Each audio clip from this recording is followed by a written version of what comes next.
Alors, tu vas me dire, Marie-Claire, c'est bien beau, identifier les besoins, mais comment est-ce que je fais pour identifier ces besoins? Comment est-ce que je sais qu'il faut changer? Quand c'est pas un changement qui m'est imposé, comment je sais qu'il est temps pour mon équipe, pour mon organisation, pour moi-même de changer? Donc, si tu te demandes comment reconnaître quand le changement est nécessaire, eh bien, tu es exactement sur la bonne vidéo.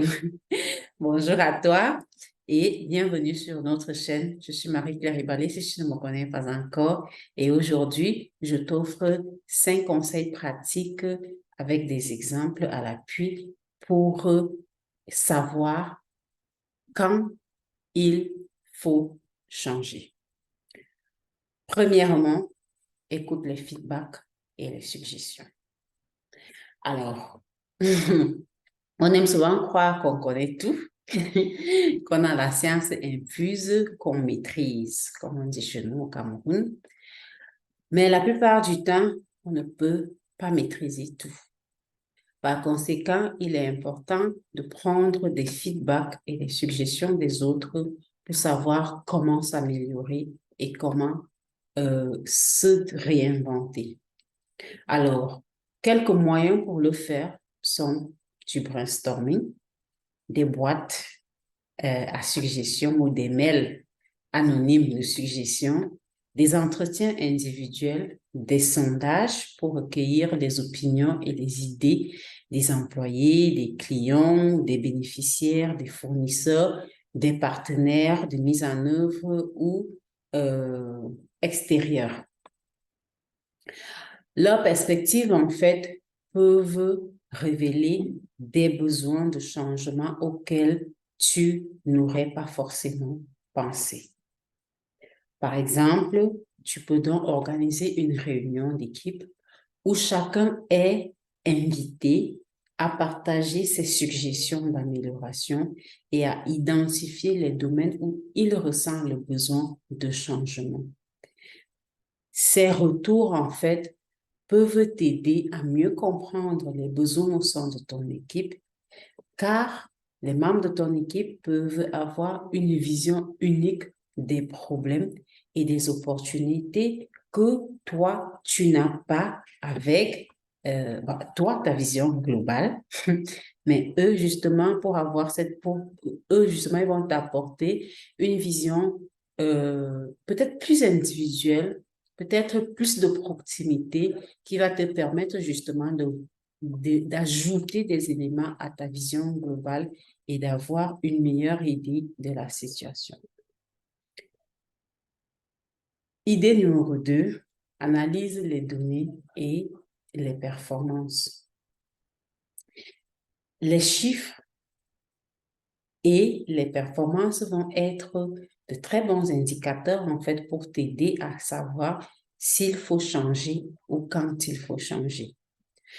Les données internes et externes, telles que l'analyse des ventes, des coûts, des retours clients, les indicateurs de performance clés, euh, le turnover, voilà, le niveau de oui à vos propositions d'emploi, le nombre de candidatures également à vos offres d'emploi sont suffisamment d'indicateurs également que vous pouvez utiliser pour savoir s'il faut changer, quand il faut changer euh, certaines choses au sein de votre organisation. Le nombre d'erreurs également peuvent être des indicateurs, peut-être que vos process ne fonctionnent pas bien. Les retours des bailleurs de fonds, par exemple, sur des inéligibilités, donc, peuvent également être de bons indicateurs pour vous pour savoir quand il faut changer. Alors, ces données sont porteuses d'informations clés pour la prise de décisions stratégiques. Un exemple pourrait être d'analyser les données de satisfaction client pour identifier les problèmes récurrents et les opportunités d'amélioration.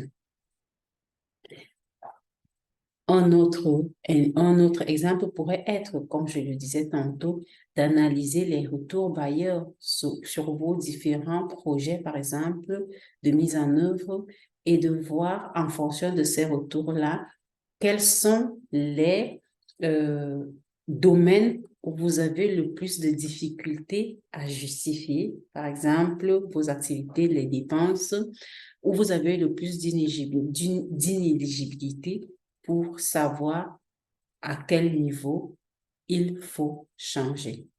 Donc, avec des questions efficaces, avec des outils pertinents, ces personnes que tu interroges pour avoir des données te fourniront elles-mêmes des solutions, en fait, aux situations, aux problèmes remontés par elles. Si ce sont des enquêtes de satisfaction, bah, les clients vont te faire des suggestions si tu poses les bonnes questions. Si ce sont les retours bailleurs, bah, ils vont, dans les inéligibilités, ils vont indiquer pourquoi c'est inéligible et dans le problème se trouve la solution. En troisième, il faut identifier les lacunes et les obstacles. Les lacunes, en fait, que vous rencontrez au sein de l'organisation ou au sein de l'équipe peuvent être de bons indicateurs pour savoir quand il faut changer ou ce qu'il faut changer. Une analyse dans des domaines où ton équipe ou ton entreprise rencontre des difficultés ou des obstacles, où il y a des entraves à la performance, à la réalisation de certains objectifs, peut être un très bon départ pour avoir ces informations capitales. Ces lacunes peuvent indiquer la nécessité de changement. Par exemple, justement, je reviens sur des audits. On audite des processus et des compétences pour identifier ceux qui sont inefficaces et celles pour les compétences qui sont manquantes ou insuffisantes. Donc, je peux recruter, par exemple, je peux avoir une équipe, on doit travailler et je fais un audit des compétences de chaque personne. Et ça me permet d'avoir une cartographie des compétences de chaque personne pour savoir quel est le niveau de compétence de chacun sur chaque aspect. Et du coup, je sais où cette personne-là excelle, où elle a besoin de renforcement, où elle s'éclate totalement. Alors, on audite également des processus, me permet de savoir les processus qui sont efficaces, les processus qui entravent la progression, les processus qui sont dépassés et ce qui me permet justement de pouvoir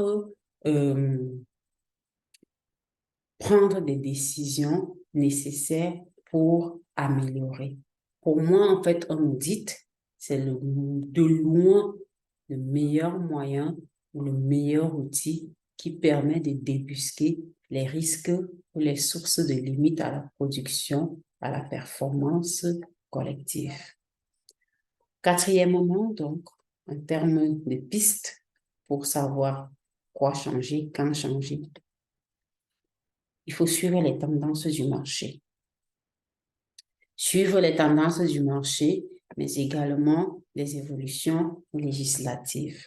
Donc, il faut s'informer des évolutions du marché, des nouvelles technologies, des changements réglementaires, des attentes des clients, des attentes des salariés. Ces facteurs externes peuvent nécessiter des ajustements ou des changements dans ton entreprise. Et si tu ne t'en informes pas, excuse, si tu ne t'en informes pas, tu peux te retrouver dans une situation très, très, très, très problématique. Par exemple, tu peux suivre les évolutions fiscales ou sociales pour identifier les nouvelles opportunités ou les menaces émergentes qui nécessitent une adaptation des procédures, des politiques au sein de votre organisation. Les évolutions légales vont impacter directement et obligatoirement les modes de gestion organisationnels. Et enfin, il faut effectuer les évaluations ou des évaluations régulières. Comment est-ce que tu vas savoir si tu es au bon endroit, si tu es encore performant, si tu n'évalues pas tes systèmes, si tu n'évalues pas tes modes de fonctionnement, si tu n'évalues pas les compétences, si tu n'évalues pas? Il est essentiel d'évaluer. Les évaluations régulières de performance dans individuelles, d'équipe ou organisationnelles, cela peut être fait en mode formel, en mode revue de projet ou réunion d'équipe. Cela peut se faire de manière, ça peut se faire par jour, par semaine, par mois, par trimestre, par semestre, par année. Le format n'est pas le même, les objectifs ne sont pas les mêmes. En fonction de chacune, l'idée, c'est de prendre des décisions différentes.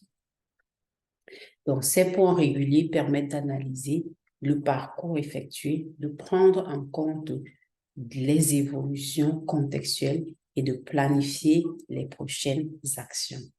Par exemple, une évaluation trimestrielle de performance organisationnelle peut vous aider justement à identifier le niveau d'atteinte des résultats par rapport au prévisionnel à cette date-là. Et donc, de pouvoir faire un rapport sur les actions et les processus à maintenir ou encore à éliminer ou à renforcer. Peut également vous aider à identifier quelles ont été vos forces pendant cette période, quelles ont été les faiblesses, quelles sont vos opportunités pour la période à venir et les menaces également pour la période à venir. Et donc ça vous permet de prendre des décisions adéquates pour les actions à poser par la suite. Si on ne fait pas d'évaluation, comment être sûr que l'on est toujours sur le bon chemin? Donc, en adaptant tous ces moyens et ces exemples que je viens de fournir au contexte de ton équipe ou de ton entreprise, tu peux aisément identifier les besoins de changement et prendre des mesures appropriées pour les mettre en œuvre avec succès. Est-ce que tu aurais d'autres moyens à nous partager? Je serais heureuse de te lire en commentaire. Prends bien soin de toi. Souris, tu es extraordinaire.